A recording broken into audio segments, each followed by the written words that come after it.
All right, I'm going to go live now. All right. Hello, everybody, and welcome to the 6 minutes late December 23rd Octant community meeting. Let me get our notes pulled up here and we will get started. I apologize for being a little late. There were some technical difficulties, but based on the current number of viewers, I think that's okay. So we will get these shared. Let's see. 1 second.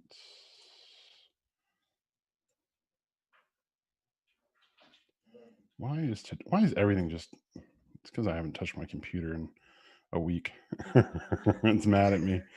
Okay, here we go. Share community notes. Share. Oh, there we go. Okay. Folks should be able to see that pretty well. So yeah, short agenda today. Make it a little bigger. So yeah, so on the agenda today we've got. I just wanted to talk about like what's coming in the new year, and that's kind of it. And then we'll do open Q&A. And I think for what's coming in the new year, we're actively working on the Electron build, which was mentioned. Here, I'll pull up the notes from last week. So there's an Electron build branch, Electron Builder. We are working to get that up and running and get that part merged into our mainline branch. So hopefully, within the first few days after everyone's kind of back from this holiday and vacation, we'll get that merged in. And the goal is to kind of push out that first Electron release and binary. I would like to see it go out somewhere around, January 13th, right in there. Sooner if we can, later if it needs to be, but that's kind of the target date. If you look at our current sprint, which is here on ODOT 17, there's a note in here that I'm hoping to kind of get it for around the 13th. So as you can see, there's still some outstanding issues around this. Some of these are actually in flight, but just like this one is in progress by me and probably by Sam. Kind of both because we're working in the same branch. Um, so yeah, we're chopping away at it. So expect that's the big thing to expect in the new year is that Electron branch. And then the other thing is, which we talked about the last community meeting, is just kind of the new way we're going to be doing some things and with projects and issues. So if you missed the December 16th meeting, I encourage you to go back and watch it. You can get it right off the meeting notes on the YouTube stream. We just talked about how we're going to be organizing our projects and issues and stuff moving forward to kind of make it easier to digest for the community as we move away from ZenHub, which was a bit of a barrier for a lot of folks, including myself. It just kind of had too much going on. So I think that's it for the big stuff coming in right in the early new year. And then after that, it's just kind of executing on our roadmap. Expect to see some updates to our roadmap coming soon. We released some information about our kind of OKRs and our goals, and expect some of that to get into here and update some of the language that's in here. None of what we're working towards has really changed. We're just making sure that we put some language around it and have like targeted goals that are there and public in the community.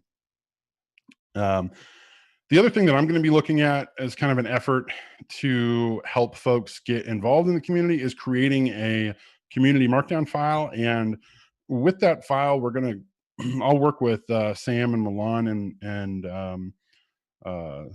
we're going to kind of define, and I get Isha and Pia as well. But we're going to work to define what it means to be, like a community member, a contributor, and like an approver or a reviewer, right? And we're going to actually like put that into clear terms and and call that out and show like what it means to get involved and how you can get involved and the ways you can become more like more of a part of our Octant community instead of just what we do now is kind of like, oh, everyone's involved, right? And there's no good way for people to feel fully engaged because it's very ad hoc and freeform. So I want to get some get some more concrete definitions around that stuff publicly out there, because we do have active members of the community, like people who I would consider would be already in our list of community members.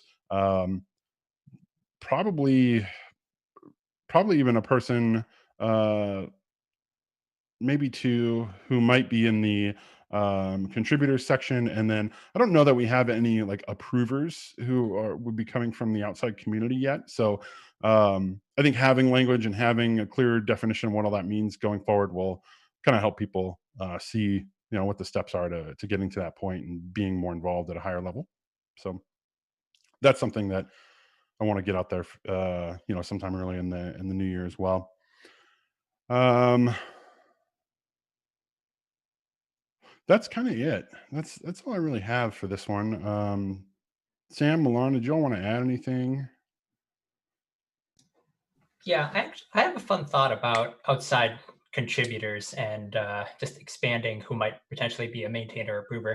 Do you ever foresee a future in open source where large companies would trade around people? Like if I spend X amount of time on your open source project, like let's say Microsoft, and like, help review your open source project, you come do mine, and we get a little bit of cross pollination of ideas between projects, or even if something like that already exists.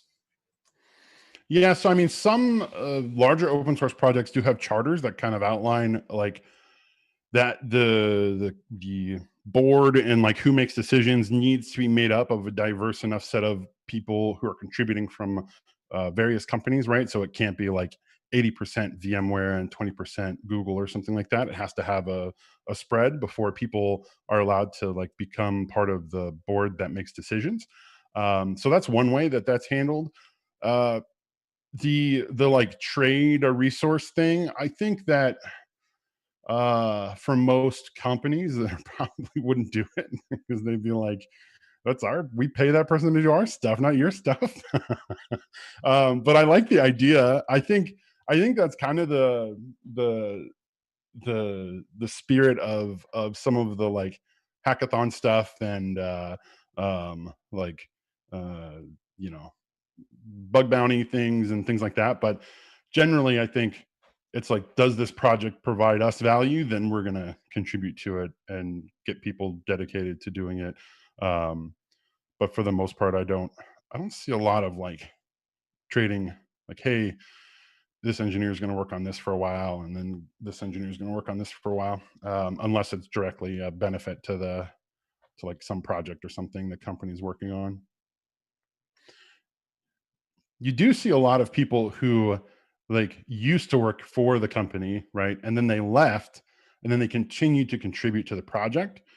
And as part of moving to whatever new place they move to or whatever, they call out in their new job, like, hey, I'm still going to be a member of this community and contribute to that project actively. And then you get some cross pollination like that. But yeah, I haven't seen a lot of, and maybe there is a system for it, but I haven't seen a lot of like direct, like, uh, you know, not moonlighting. What's the word? Like visit. Well, you know what I'm saying. What you're saying, the thing you're saying, whatever the word for it is. I actually did a project that is, it's not a project, it was a hackathon project. So I did a hackathon on the blockchain, something like this, where I think the future is going to be more like, to kind of follow your train of thought, Sam, that engineers will have their niche, which will be kind of skill set. It's more like expertise, domain expertise. Let's say, I don't know, well, front end Angular is probably a little too wide, but if we narrow that to like 10 sub components and market them as a skills, so I think there's going to be something like that. So it would be nice that you can do move along those ways. So if you're expert in some of that, you can kind of easier move from one project to another in open source. But that's kind of probably not this year, since we are talking about what's coming next in 2021. It's not there.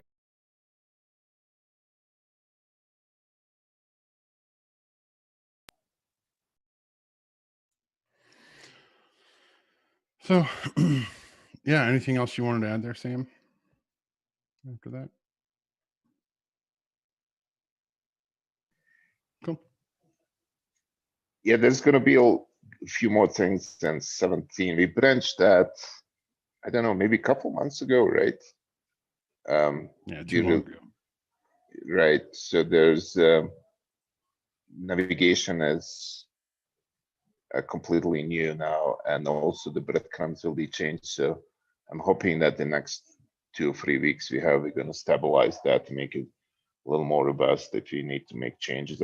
I know I want to go back into navigation and change a few things in CSS level just to make it a little better. But yeah, I'm looking forward to once we have Electron, then immediately hopefully we can get it into O.17. We'll have to see, but at least with O.18, getting the auto updating in place, because then we can really start to shorten our release cycles for features and not be like it reminds me of like how much I miss just shipping web apps, because like your pipeline can be so shortened, right? Like you can push out the smallest change and you're not building a full binary to do it, and you're not like you're not having to get that binary installed on a user's desktop and like all. And so like being able to have auto updates right in the Octant client is something that I'm very excited about, because the cadence of how frequently we release new things and what we're able to incrementally release is going to get a lot better, which I'm excited about.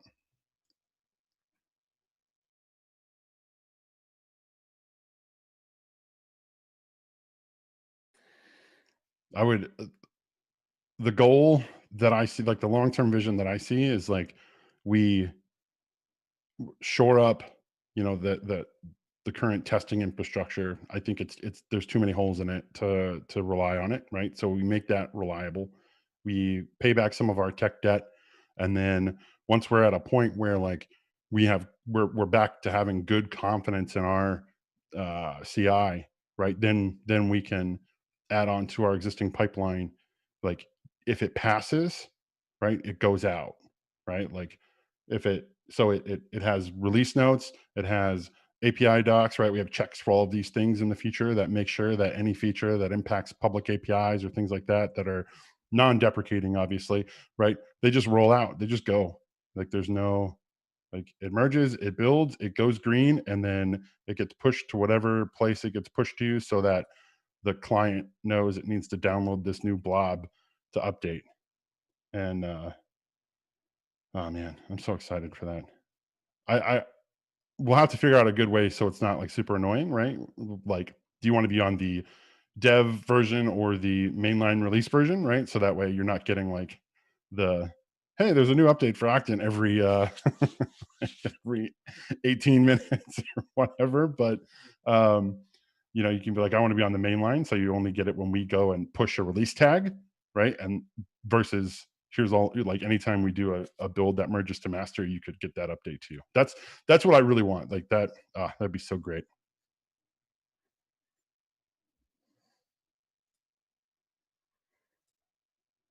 Anyway, that's because that's in the future too. That's going to happen next year, guaranteed. We're going to be at the point where you just like click a button and new change goes out to everyone using. yes. And then the last thing is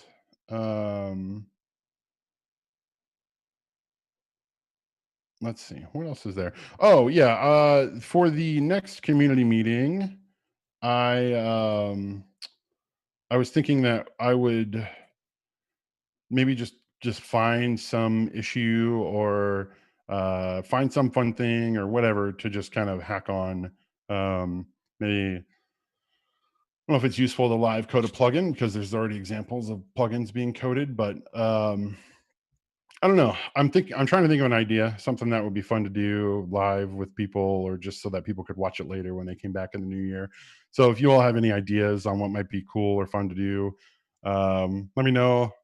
I honestly just haven't thought about it. I just know that I want to do something. So the moment that I'm like, I think what I'll do is just create notes for the next meeting right now, and then we can add in ideas, which that'll be the 30th, right?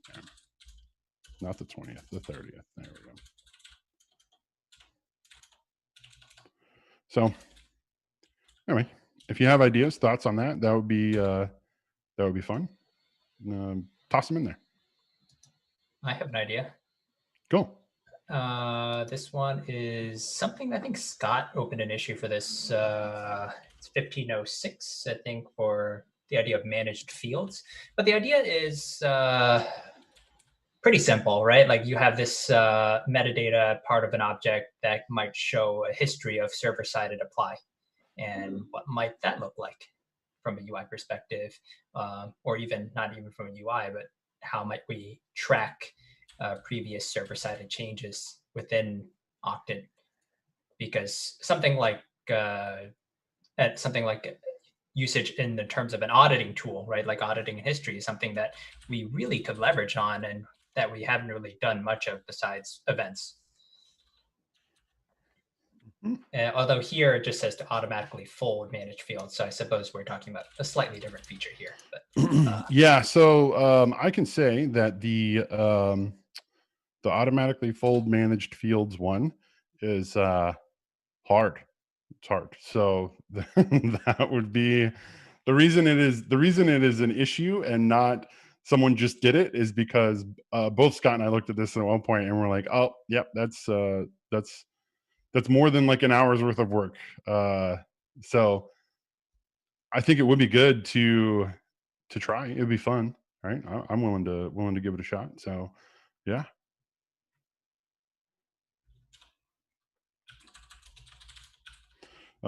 Yeah, I would, as you think of any others, pop them in there and we can decide like day of if people are around, and then if yeah, we'll just pick something and give it a shot. So I think it'd be fun. Anyway, that's all I got. I don't have anything else. Quick one. Sounds awesome. Great. Thanks everybody, and for folks who are around next week, we'll see you next week. Take care, y'all. Take care.